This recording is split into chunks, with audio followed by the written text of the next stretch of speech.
할렐루야. 아멘. 오늘 하루의 삶을 또 이렇게 치열하게 보내시고 여기 또 피곤하실 텐데 이렇게 저녁 시간까지 주님과 함께 하기를 원하시고 또 주님을 사모하는 그 마음 하나로 이 수요 예배의 자리에 오신 여러분들을 진심으로 환영하고 축복합니다. 아멘. 우리 주님께서는 분명히 오늘 우리의 이 발걸음을 우리 주님께서는 기억하여 주실 것이고요, 우리에게 참된 위로와 회복 그리고 놀라운 은혜를 우리에게 또한 허락하실 줄 믿습니다. 또한 오늘 우리 예배의 문을 활짝 열어주신 우리 오직 예수 찬양단과 그리고 아름다운 하모니로 찬양하여 주신 우리 임마누엘 성가대의 귀한 섬김에 감사드립니다. 우리 여러분들의 찬양이 단순한 음악이 아니라 하나님께 향한 진실한 예배의 고백이 되어서 우리의 마음을 깨우는 축복의 통로로 분명히 사용될 줄 믿습니다. 앞으로도 좋은 찬양으로 주님의 이름을 높이는 곳에 크게 쓰임받는 우리 오직 예수 찬양단과 우리 임마누엘 성가대 되기를 진심으로 축복합니다. 네. 오늘 우리가 함께 읽은 이 말씀은요, 한 과부의 안타까운 사연으로 시작됩니다. 엘리사의 제자 중에 한 사람이 세상을 떠났는데 그의 아내는 그 남편이 남긴 빚 때문에 두 아들마저 종으로 팔려가게 생긴 것입니다. 당시 이 선지자들 그리고 선지자들의 이 제자들은요, 말씀을 전하는 사명에 헌신하며 살아갔지만 그 안정된 생계가 보장되지 않아서 늘 가난과 어려움 속에서 살고 있었습니다. 아마 이 남편 역시요, 이 가족의 생계를 위해서 어쩔 수 없이 아마 빚을 졌던 것으로 보입니다. 그렇게 엘리사는 그 이야기를 듣고 이 과부의 절망을 해결할 방안을 고민하기 시작합니다. 엘리사는 먼저 과부에게 집에 무엇이 남아있느냐라고 묻습니다. 그러나 돌아온 대답은 기름 한 그릇뿐입니다 였습니다. 그때 엘리사는 참으로 믿기 어려운 방법을 제시하죠. 이웃들에게 빈 그릇을 빌리되 조금 빌리지 말고, 그 얘기는 뭐예요? 많이 빌려오라는 얘기예요.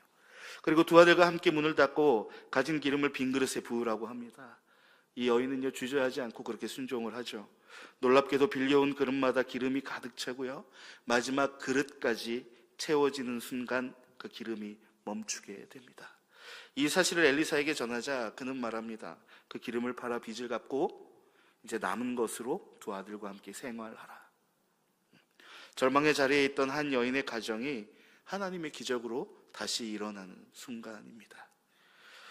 우리가 오늘 이렇게 함께 나눌 하나님의 말씀은요, 하나님의 놀라우신 은혜가 잘 드러난 그러한 사건이죠.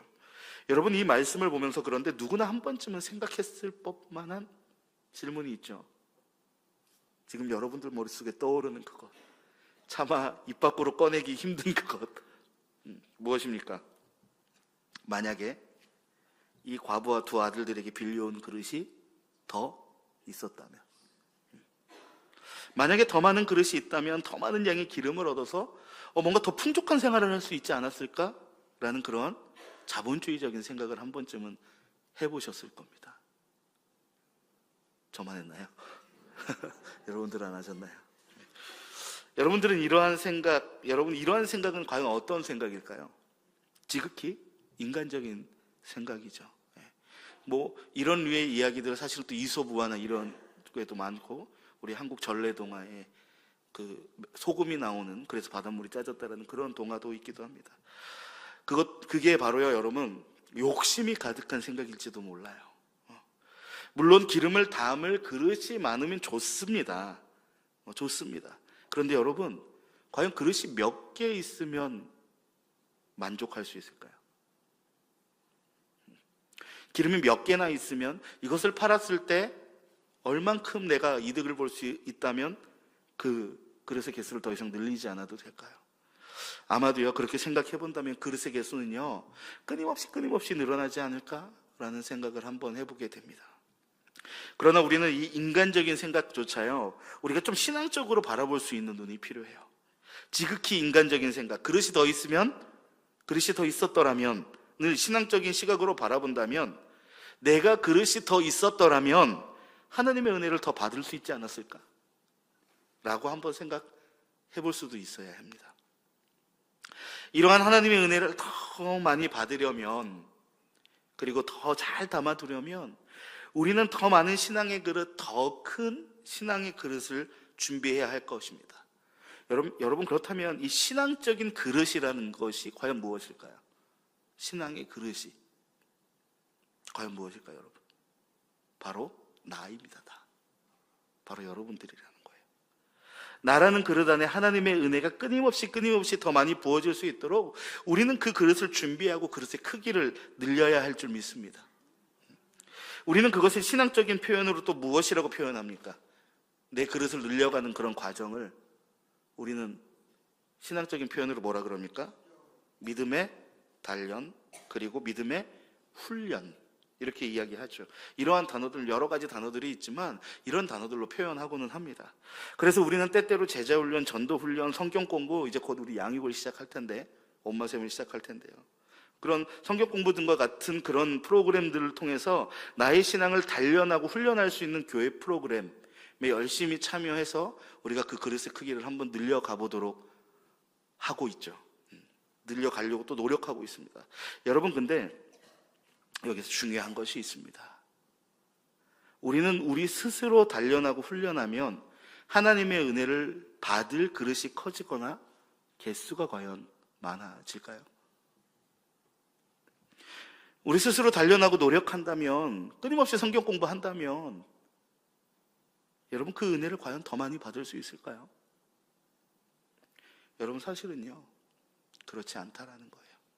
아니, 이게 무슨 소리입니까? 그러면 단련이라는 거, 훈련이라는 거, 믿음의 연단이라는 거 무슨 소용이 있습니까? 할 수 있어요. 여러분, 말씀 한 구절 함께 찾아보겠습니다. 이사야 64장 8절입니다. 우리 함께 읽어보겠습니다. 시작. 그러나 여호와여, 이제 주는 우리 아버지 신이이다.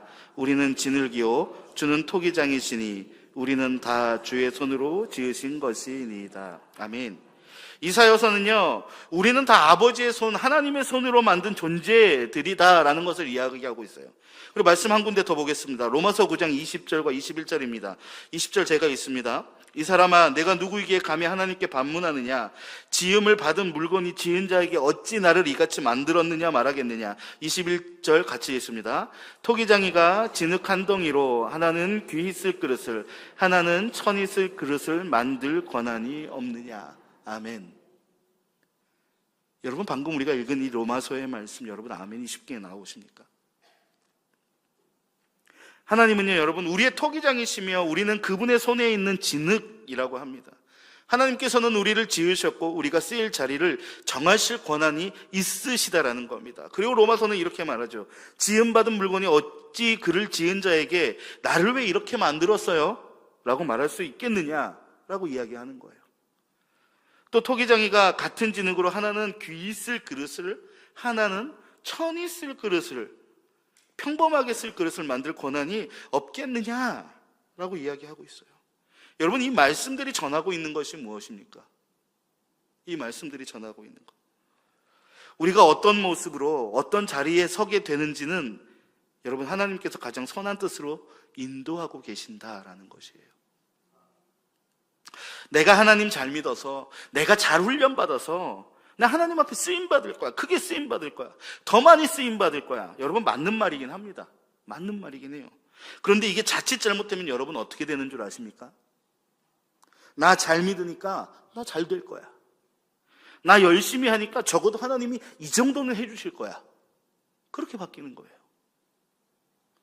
저도 이러한 생각을 할 때가 있었습니다. 하나님, 제가 어릴 때부터 그렇게 토요일날 주일날 놀러 안 가고 그렇게 교회 가서 임원하고 찬양팀하고 열심히 봉사했고요, 나 신학교까지 갔잖아요. 신학교 가서 토요일 주일 또 다 어디 반납하고 그렇게 나와서 맨날 교회에서 살고 평일에도 교회 가서 열심히 봉사하고 열심히 사역했는데, 하나님, 이 정도 했으면 이제는 좀 제 어려움 이것 좀 해결해 줄 때 되지 않으셨어요? 아직까지 힘들면 어떡합니까? 이 정도 했으면 최소한 이 정도는 해줘야 되는 거 아닙니까? 그런 생각을 할 때가 있어요. 여러분, 내가 잘 믿어서, 내가 잘 훈련받아서 크게 쓰임받을 거야, 내가 여러분, 아니라는 거예요. 아니라는 거예요. 여러분, 그렇지 않습니다. 우리가 어떻게 쓰임받을지는 하나님이 우리를 지으신 대로, 지으신 모양대로 결정되는 거예요. 그러니까 하나님의 은혜를 더 받기 위해서 우리가 단련한다, 훈련한다라는 것은요, 내가 더 많은 기름을 담기 위한, 더 많은 은혜를 담기 위한 큰 그릇이 되는 게 아니고요, 또 내가 더 많은 기름을 담을 수 있도록 나의 그릇의 개수를 막 더 늘리는 게 아니고 더 귀한 그릇이 되는 게 아니고요, 하나님 앞에 은혜 받기 위해 우리가 단련한다, 훈련한다는 것이 무엇이냐면요, 하나님이 나를 어디에 쓰시려고 알려고 하는 것이라는 거예요. 하나님이 내게 주신 사명을 깨닫는 것이 바로 단련이고 훈련인 것입니다, 여러분. 오늘 본문에서도 보면요, 하나님께서 엘리사를 통해 여인에게 이미 차고 넘치도록 부어주셨어요. 빚을 갚는 것은 물론이거니와 그 여인과 두 아들이 생활할 수 있을 만큼의 은혜를 부어주셨어요. 심지어 그릇을 빌리라고 할 때 뭐라 그럽니까? 조금 빌리지 말고라고 해요. 많이 빌리라고 이야기하는 거예요. 그리고 그렇게 기름을 다 하니까 어떻게 돼요? 그것을 엘리사가 뭐라 그럽니까? 그것을 팔아 빚을 갚고 두 아들과 생활비를 해라. 그러니까 이미 차고 넘치도록 주셨다라는 거예요. 이미 이 과부와 두 아들을 위해 모든 상황을 통제하고 준비하시는 하나님이 그 안에 계셨다라는 겁니다, 여러분. 만약에 이 과부된 여인이 그 이상의 것을 바랬다면 여러분, 그것은 무엇입니까? 욕심이죠. 욕심입니다. 내가 더 많은 은혜를 받으려고 하는 것, 더 많은 축복을 누리려고 하는 것, 여러분, 그것은요 반드시 어디로 이어집니까? 우리의 욕심으로 이어지게 됩니다. 중요한 것은요, 내가 얼만큼 담을지보다 내가 어디에 쓰일지를 알아야 되는 거예요. 나는 어떤 용도의 그릇일까? 어떤 은혜를 담길까? 그걸 생각해야 된다는 겁니다. 그걸요. 더 크고 좋고 많은 그릇이 되기보다는 하나님께서 나를 어떤 그릇으로 만드셨는지를 알아야 한다는 거예요. 하나님이 나를 귀히 쓰시겠다 해도, 행여 나를 천히 쓰시겠다 해도, 그렇다 하더라도 우리는 거기에 아멘하고 여러분 순종할 수 있어야 된다는 것입니다. 그런데 여러분, 이게 또 가만히 한번 생각해 보니까 이게 참으로 또 억울한 일이 아닐 수 없습니다. 아니, 누구는 귀히 쓰이고 누구는 천하게 쓰인다? 이거 하나님이 차별하시는 거 아니야? 여러분, 그렇게 생각할 수 있어요. 아니, 조금 좋은 그릇이 돼서 좀 많은 은혜 좀 받으면 하나님 안 됩니까? 누구는 그렇게 많이 주시는데 왜 나는 이거밖에 안 주시고? 여러분, 만약에 그 생각이 드셨다면요, 여러분, 그런 생각이 방금 드셨다면요, 그거야말로 하나님을 완벽하게 오해하고 계신 것입니다. 완벽하게, 여러분, 그것은 자신의 욕심이라는 거예요. 여러분, 그릇이 가장 빛날 때가 언제일까요? 그릇이 가장 빛날 때, 그릇이 가장 가치가 있어지는 순간이 여러분 언제일까요? 맞습니다. 바로 용도에 맞게 사용될 때입니다. 여러분, 세계 3대 진미라고 불리는 값비싼 캐비어를 아십니까? 검은색 날치알처럼 생긴 거. 한 숟가락에 몇십만 원, 좋은 건 몇백만 원도 한다는 그 놀라운 캐비어. 여러분, 그걸요, 캐비어 숟가락을 떠가지고, 요만 항상 통에 담겨 있거든요. 떠가지고 우리가 부침개 먹을 때 종이컵 잘라가지고 요 끝에 이만큼 남겨가지고 거기에 탁 덜어놓으면 여러분 어떻게 보일까요? 굉장히 초라하게 보일 거예요. 이 시커먼데 날치알인지도 뭔지 그거 모를 수도 있어요.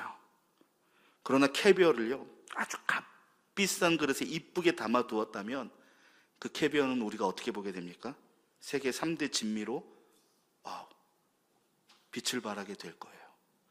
여러분, 또 쓰레기가 있다고 생각해 보겠습니다. 쓰레기통에 버려두면 당연한 겁니다. 그러려니 해요. 그런데 그 쓰레기를 아주 좋은 그릇에 올려두어서 딱 이쁘게 장식해서 식탁 위에 딱 올려놓았다고 생각해 볼게요. 그럼 사람들 뭐라 그럽니까? 저걸 왜 저기다 둬? 얼른 치워버려. 이러지 않겠어요? 그릇이 용도에 맞게 제대로 쓰임을 받으면요, 여러분, 내가 담고 있는 것을, 거기가 담고 있는 것을 더 빛나게 할 수도 있는 거예요. 그러나 용도에 맞지 않게 사용될 때는요, 오히려 좋은 것도 그 빛을 잃어버리게 만든다라는 겁니다. 여러분, 그릇이 가장 빛날 때는 용도에 맞게 가장 잘 사용될 때라는 거예요. 여러분, 하나님이 빚으신 나라는 그릇이 가장 빛나는 순간이 그러면 언제입니까? 내가 어떤 그릇으로 만들어졌는가를 따질 때가 아니라, 내가 어떤 것을 할 수 있다라고 따질 때가 아니라, 하나님께서 지으신 그 모습 그대로 하나님의 뜻에 맞게 바른 곳에 쓰임받을 때인 줄 믿습니다. 그렇다면 우리가 하나님께서 의도하신 자리에서 온전히 쓰임받기 위해서 우리가 필요한 것이 무엇입니까? 아까 첫 번째는 하나님이 나를 어디로 쓰시려고 아는 것이 단련이고 훈련이라고 했습니다. 그렇다면 그 온전히 그렇게 쓰임받기 위해서 우리에게 필요한 것이 무엇입니까? 디모데후서 2장 20절에서 21절 한번 읽어보겠습니다. 다 같이 20절 21절 함께 읽습니다. 시작. 큰 집에는 금그릇과 은그릇뿐 아니라 나무그릇과 질그릇도 있어 귀하게 쓰는 것도 있고 천하게 쓰는 것도 있나니 그러므로 누구든지 이런 것에서 자기를 깨끗하게 하면 귀히 쓰는 그릇이 되어 거룩하고 주인의 쓰심에 합당하며 모든 선한 일에 준비함이 되리라. 아멘. 여러분, 금그릇이라도요, 은그릇이라도 엄청나게 비싼 그릇이더라도요, 여러분 잘못되어서 더럽거나 먼지가 쌓이면 어떻게 됩니까? 그거 닦을 때까지 그 그릇 사용합니까? 사용하지 않습니다. 당연한 거죠. 그리고 그것이 시간이 지나서 용도 이외에 뭐 이렇게 좀 이것저것 담아놨다가 그것을 사용하지 않으면 여러분 또 어떻게 됩니까? 거기에 더 먼지가 쌓이는 거예요. 그럼 더 쓰지 않는 거예요. 그런데 여러분, 진흙으로 만든 그릇이 있습니다. 나무로 만든 그릇이 있다라고 해보겠습니다. 여러분, 절대적인 가치로 보면 질그릇, 나무 그릇이 훨씬 더 가치가 떨어지는 거는 맞아요. 그런데 그 나무 그릇, 질그릇이라 할지라도요, 그것이 충분히 깨끗해서 음식을 담아도 문제 없고 부족함이 없다면요, 주인은 먼지가 쌓인 금그릇보다 질그릇을 사용하게 될 거라는 거예요. 또한 아주 귀하게 지어진 그릇이다 할지라도 일단 사용이 되었다 하더라도 아주 진귀한 음식이 담겨져서 이렇게 VIP를 대접하는데 나갔는데 그 그릇이 굉장히 문제 있는 그릇이고 더러웠던 그릇이라는 것을 만약에 알게 되면 그 그릇의 더러움이 드러나는 순간 어떻게 됩니까? VVIP가 먹는 음식이 담겨 있더라도 그 음식 여러분 먹을 수 있습니까? 못 먹습니다. 오히려 버림받게 될 것입니다. 담겨있던 것도 버리게 되는 거예요. 그러니 그릇에 있어서 가장 중요한 것은요, 귀하게 지음을 받았느냐, 어떤 것으로 만들어졌느냐가 아니라 제대로 사용되었느냐라는 거라는 것입니다. 여러분, 믿음의 단련 훈련이라는 것이요, 바로 이런 것들이에요. 내가 어디에 쓰이려고 알려고 하는 것, 용도에 맞게 쓰이는 것, 그리고 그 쓰임을 알았다면 쓰임을 받는 순간 쓰임을 받을 수 있게 주인이 선택을 할 수 있도록 그 쓰임에 따른 준비를 하는 것, 그것이 바로 단련이고 훈련인 거예요. 그게 믿음의 연단이라는 겁니다. 무엇을 담아야 할지도 모른 채 그저 막연히 무조건 많이 담으려고, 무엇을 담을지도 모르는데 그저 개수의 그릇을 늘리려고 하는 것은요, 여러분, 그것은 바로 우리의 욕심이에요. 우리의 욕심이에요. 하나님의 은혜를, 하나님의 일하심을 담기 위해서 우리는 바로 그런 그릇으로 지음을 받은 그리스도인들입니다. 그런 존재들이에요. 바로 하나님이 쓰시기 위해 우리를 지으셨다라는 겁니다. 그리고 어디에 쓰실 때 어떻게 쓰실지 하나님은 이미 다 정해 놓으셨다는 거예요. 그러니까 우리는 어떻게 해야 됩니까, 여러분? 찾아야 합니다. 나는 무슨 그릇인지, 어떻게 쓰임받기 위해 하나님이 나를 친히 빚으셨는지 우리는 찾아야 하는 거예요. 그리고 그것을 찾아내서 하나님이 쓰시고자 하는 순간에 쓰실 수 있도록 또한 나를 준비시켜 두어야 할 줄 믿습니다. 여러분, 하나님이 쓰시는데 귀하고 천한 것, 그것이 어디 있겠습니까? 하나님이 쓰신다는데. 그때 하나님은 나라는 그릇을 바로 선택하실 거예요. 내가 준비 잘 되어 있다면 하나님은 필요할 때 나를 사용하실 거라는 거예요. 그리고 모든 선한 일에 하나님께서 분명히 사용하실 줄 믿습니다. 비로소 우리는 하나님이 원하시는 용도대로 영원히 사랑받고 쓰임받게 될 줄 믿습니다. 오늘 본문에 등장하는 과부는 그 그릇이 이미 하나님께서 쓰이기에 충분히 준비된 그릇이었던 것 같아요. 엘리사가 제시한 이상한 방법, 도저히 이해할 수 없는 방법, 이웃에게 그릇을 빌리고 가진 기름을 부으라라는 그 말에도 그녀는 망설이거나 따지지 않고 오직 믿음으로 두말 없이 순종했습니다. 그 순종의 행동 속에서 우리는 여인의 마음이 이미 하나님의 은혜를 잘 담을 그 그릇이 준비가 되어 있었다는 것을 우리는 말씀을 통해 알 수가 있어요. 결국 그녀가 담은 것은요, 현실의 문제를 해결할 그런 기름뿐만이 아니라 순종과 믿음으로 준비된 마음의 그릇으로 하나님의 은혜를 담은 것입니다. 어떤 그릇이 되었든 그것이 세상의 눈에 귀해 보이거나 천해 보이든지 세상의 눈에 그렇게 보이는 것은 상관이 없다는 거예요. 중요한 것은요, 누가 나를 쓰시는가, 그리고 내 안에는 하나님의 은혜가 담겨 있는가라는 것입니다.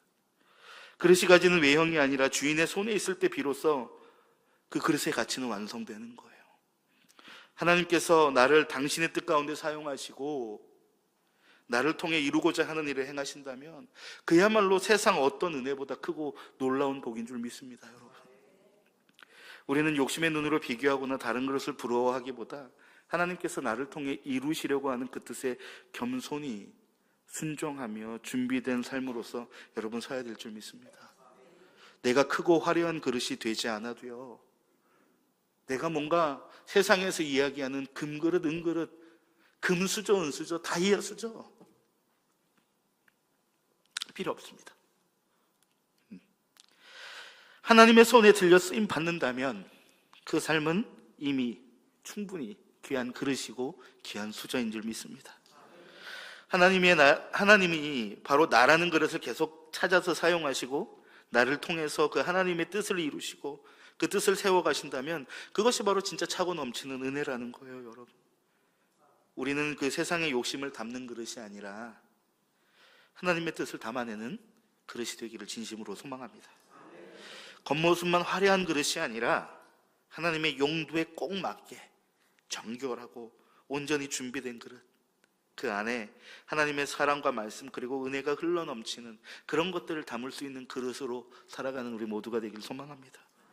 오늘 우리의 마음이 바로 그런 그릇이 돼야 돼요. 하나님이 원하시는 때에 원하시는 자리에서 원하시는 방법으로 하나님이 우리를 사용하실 때 우리의 삶은 가장 아름답게 빛나게 될 것입니다. 하나님이 원하시는 것을 담아낼 수 있는 그릇으로 기쁨으로 쓰임받는 우리 모두가 되기를 진심으로 소망합니다. 기도하겠습니다.